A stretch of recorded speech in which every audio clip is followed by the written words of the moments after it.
Depuis la deuxième moitié de saison 2023, McLaren est redevenu un top team, une équipe qui compte en Formule 1. Alors en 2023, ça a été compliqué d'aller chercher des victoires puisque Red Bull a écrasé la concurrence. Il n'y avait quasiment aucun moyen de gagner la saison dernière. Autant cette année, McLaren a gagné des courses, mais est-ce qu'elle a fait le maximum qu'elle a pu ? C'est pas si sûr que ça. Disons que cette saison, il y a eu beaucoup de ratés de la part de McLaren, mais aussi des pilotes, et notamment Lando Norris. On va faire un petit parallèle McLaren-Norris dans cette vidéo. En tout cas, n'oubliez pas de liker, partager, commenter, et surtout vous abonner à la chaîne, c'est très important. On est parti. Autant tout début de saison 2024, McLaren avait un peu de mal. C'était pas la voiture la plus performante. Disons que c'était la 3e ou 4e force selon les circuits. En tout cas, ça jouait avec Mercedes et c'était derrière Red Bull et Ferrari. Autant depuis la Chine, je dirais, McLaren est revenu vraiment au sommet. Et là, pour le coup, maintenant, on peut dire que la McLaren est la voiture la plus rapide. Je pense qu'elle est maintenant devant Red Bull, devant Ferrari, devant Mercedes. Il n'y a pas de souci. Autant on pouvait avoir un petit doute ces derniers temps. Là, maintenant, je pense que quand même, globalement, la McLaren est plus rapide que toutes les autres voitures sur la piste. Pas un avantage énorme, évidemment, mais voilà, une petite marge d'avance, je dirais, sur ses concurrents. Mais voilà, le problème, eh bien, c'est que McLaren n'a remporté, entre guillemets, que 3 courses cette saison. 2 pour Norris, à Miami et aux Pays-Bas, et 1 pour Piastri en Hongrie. Mais disons que McLaren n'a pas mis tout bout à bout cette saison. Il y a eu des erreurs stratégiques pour l'équipe, aussi des erreurs au niveau des pilotes, notamment Lando Norris. C'est de lui qu'on va parler surtout dans cette vidéo parce qu'il est quand même 2e du championnat, qu'il a été en capacité de remporter plusieurs courses. En tout cas, il s'est battu pour la victoire plusieurs fois cette saison, plus qu'Oscar Piastri.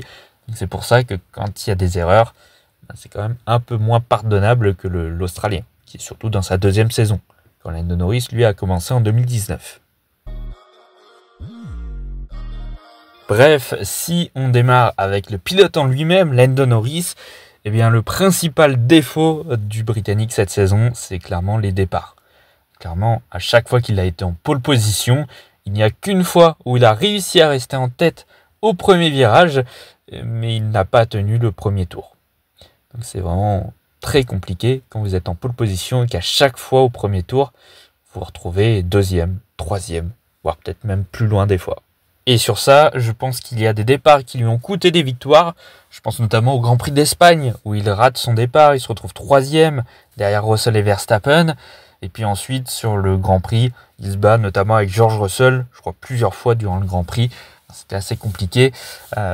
Sans ça, peut-être qu'il y aurait eu plus de possibilités en tout cas de gagner. Je dis pas que forcément il aurait gagné, mais il y aurait eu plus de chances en tout cas de se rapprocher de Verstappen, qui lui avait fait une course quasiment irréprochable, à part peut-être le départ. Mais sinon c'était tout parfait pour lui alors qu'il n'avait pas la meilleure voiture. Probablement que si Norris avait réussi son départ, resté en tête de la course, il aurait potentiellement gagné. Et c'est un petit peu la même chose en Hongrie, où il est en pole position, il se fait dépasser par Oscar Piastri. Et puis voilà, ça amène à toute la débâcle qu'il y a eu ensuite sur le Grand Prix, avec les consignes d'équipe entre Norris et Piastri. Enfin bon, ça a été de bazar. Si Norris avait gardé la tête, il y aurait peut-être eu un peu moins de bazar au niveau des consignes d'équipe du côté de McLaren. Et puis sur ce Grand Prix, il y a aussi peut-être l'intelligence de course qui n'était pas forcément la meilleure pour Lando Norris, qui a voulu absolument conserver la tête de la course et ne pas laisser passer Oscar Piastri. Il l'a fait dans les derniers tours. Bon, voilà, s'il l'avait laissé passer un petit peu plus tôt, il aurait pu l'attaquer ensuite un peu plus tard. Bon, ça on saura jamais. Mais enfin bon, peut-être qu'en termes d'intelligence de course, il en manque un petit peu à Lando Norris, je dirais. En tout cas, quand on compare face à Max Verstappen, clairement je pense que sur ce point, Verstappen est au-dessus de Norris. Et c'est ce qui fait d'ailleurs qu'il a remporté quelques courses, alors que la Red Bull n'était pas la plus performante. Et puis voilà, ensuite il y a les 2 dernières courses où il part depuis la pole position. Alors aux Pays-Bas, il perd encore une fois la tête de la course. Bon, heureusement pour lui, la voiture était vraiment très compétitive. Et Norris était au-dessus du lot ce week-end-là, donc il a pu aller chercher la victoire facilement. Il a pu dépasser très facilement Max Verstappen, donc il n'y a pas eu trop de soucis là-dessus. Mais encore une fois, le départ était raté. Et puis en Italie, eh bien, il a passé le premier virage pour la première fois de sa carrière. Le problème, c'est qu'il n'a pas passé le premier tour puisque Piastri lui est passé devant. et il est resté durant toute la course. Je dirais aussi que sur l'aspect mental, Lando Norris est peut-être un peu plus faible, surtout si on compare face à Max Verstappen, qui a un mental d'acier, enfin c'est un combattant à tout moment en général. Pour Lando Norris, bon, c'est assez compliqué. Par exemple, déjà en 2021, on avait peut-être un petit peu ressenti ça. Alors en 2021, il fait une première partie de saison exceptionnelle. Enfin, vraiment, il est au niveau de Bottas et Perez sur des Mercedes et des Red Bull. La McLaren était encore une voiture de milieu de peloton. Enfin, vraiment, c'était exceptionnel. Il fait un super Grand Prix en Russie. Malheureusement, là encore, il perd la victoire à cause d'une erreur stratégique de sa part pour le coup. Bon, voilà, ça lui coûte la victoire. C'est difficile pour lui dans les derniers tours alors qu'il avait mené toute la course. Et puis à partir de ce Grand Prix de Russie, eh bien plus rien. Il n'y avait plus vraiment de performance, en tout cas moins qu'en première partie de saison. On a vraiment ressenti cette année-là un avant en Russie 2021 et un après Russie 2021 sur cette saison. C'était plus forcément le même. Il a un petit peu perdu pied. Donc, je dirais que c'est plutôt l'aspect mental là-dessus, plus que la performance de la voiture qui en elle-même n'a pas forcément bougé, je pense pas, entre avant la Russie et après la Russie. Et puis voilà, là aussi un petit peu cette année, je trouve qu'il en manque peut-être un petit peu au niveau mental. C'est des petits détails de temps en temps, mais mis bout à bout, au final, ça lui a peut-être coûté quelques points. Peut-être que des fois, il aurait pu attaquer un peu plus ou faire des choses un peu différemment. Je pense notamment en Italie, où je sais pas, peut-être que ça lui a mis un coup au moral de voir Oscar Piastri lui passer devant dans le premier tour. Et puis ensuite, il n'a pas pu aller le chercher durant toute la course. Il a fini 3e derrière Piastri. Donc, ouais, peut-être que mentalement, il en manque un petit peu à Norris. S'il travaille ça, je pense que déjà on aura un meilleur Norris. Et puis il y a aussi un petit peu l'aspect malchance qui rentre en jeu, je pense aussi. Je pense notamment au Grand Prix du Canada où il est en tête de la course, il domine totalement. Enfin, il a un rythme exceptionnel sous la pluie où il a 10 secondes d'avance, je crois, sur Verstappen. Et puis il y a notre bon vieux Logan Sargent qui vient se cracher dans le mur. Un safety car qui rentre au plus mauvais moment puisque Norris a passé la voie des stands. Tout le monde rentre, sauf lui. Il ressort 3e et le Grand Prix, ensuite, c'est plus le même. Il ne peut pas gagner. Il termine, je crois, 2e de cette course ce jour-là, derrière Verstappen, qui lui, encore une fois, a fait tout correctement. A eu aussi de la chance, du coup, avec cette safety car pour aller gagner. Bon, après, c'est vrai qu'il a eu de la chance à Miami où la safety car s'est pas placée au bon endroit et ça a permis à Lando Norris de ressortir en tête et de gagner sa première victoire en Formule 1. C'est vrai. Mais après, il y avait quand même beaucoup de rythme du côté de Lando Norris. Maintenant, s'il était ressorti 2e ou 3e, c'était pas forcément la même course, c'est sûr. Bon, et maintenant, il n'y a pas forcément que Lando Norris qui est fautif là-dedans. Disons que McLaren, au niveau des stratégies, on est un petit peu digne de Ferrari 2022. Peut-être en un peu moins pire quand même. Mais il faut dire que les stratégies sont pas forcément toujours très inspirées. Ça a été assez compliqué. Déjà, je crois que c'est en Grande-Bretagne où il commence à pleuvoir. Et puis Norris rentre un tour après tout le monde. En plus, là pour le coup c'est la faute du pilote, il freine pas au bon endroit et du coup il perd du temps. Et c'est un arrêt de 4 secondes 5 qu'il ressort derrière Lewis Hamilton. Donc il ne peut pas gagner cette course non plus. En tout cas, il n'a pas eu tout qui a été mis bout à bout pour remporter ce Grand Prix de Grande-Bretagne à domicile. Il y a eu ensuite, du côté de la Hongrie aussi... Bon, alors c'est un doublé, certes, avec Piastri qui gagne devant Norris, mais voilà, les consignes d'équipe, tout ça, ça a été assez compliqué. Disons que Norris aussi a sa part là-dedans, mais voilà, niveau consignes d'équipe, ça a été compliqué aussi ce Grand Prix-là. Voilà, d'un magnifique doublé, on est passé à un petit peu une sorte de mascarade finalement. Bon, voilà, ça a été assez compliqué, ils ont fait rentrer Piastri pour couvrir l'arrêt au stand du pilote de derrière qui était Hamilton, je crois, et puis ensuite...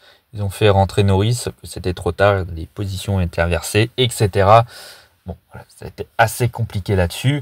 Et puis ensuite, le Grand Prix d'Italie, voilà, les deux McLaren font 2 arrêts sur ce Grand Prix, sauf que Ferrari, eux, pour une fois, a été vraiment très inspiré là-dessus et n'a fait qu'un arrêt. Et au final, c'est Ferrari et c'est Charles Leclerc qui a gagné, plutôt que les McLaren qui étaient pourtant assez devant finalement, et ça aurait dû être logiquement un doublé pour les oranges, et au final ça n'a pas été le cas, ça a fait 2 et 3. Voilà, ça fait encore des points de perdus. Voilà, à chaque fois des petits points perdus par-ci par-là, ça fait que McLaren est encore 2e du championnat. Même si je me fais pas trop de soucis pour eux. Je pense que McLaren prendra la tête du championnat des constructeurs assez rapidement normalement. Voilà, je crois qu'ils ont plus que 8 points de retard sur Red Bull qui ne compte que sur Max Verstappen.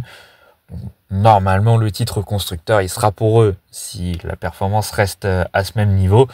Mais voilà, il y a eu des victoires qui ont été ratées du côté de McLaren, du côté de Lando Norris.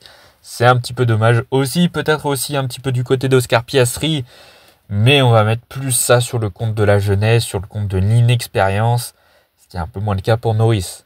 Bon voilà, en soi, Lando Norris il continue à être devant Oscar Piastri assez régulièrement, même si ça commence à se rapprocher en termes de performance. Mais Norris garde le lead quand même chez McLaren. Mais voilà, lui, c'est pas pareil. Lui, il joue un titre mondial, même s'il a un retard assez conséquent sur Max Verstappen.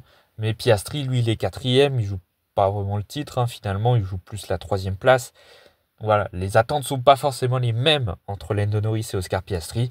C'est pour ça qu'à chaque fois qu'il y a quelques problèmes pour Lando Norris et qu'il aurait pu gagner et qu'il ne le fait pas, on lui tombe un peu plus dessus que pour Oscar Piastri, que s'il n'arrivait pas à gagner alors qu'il aurait pu.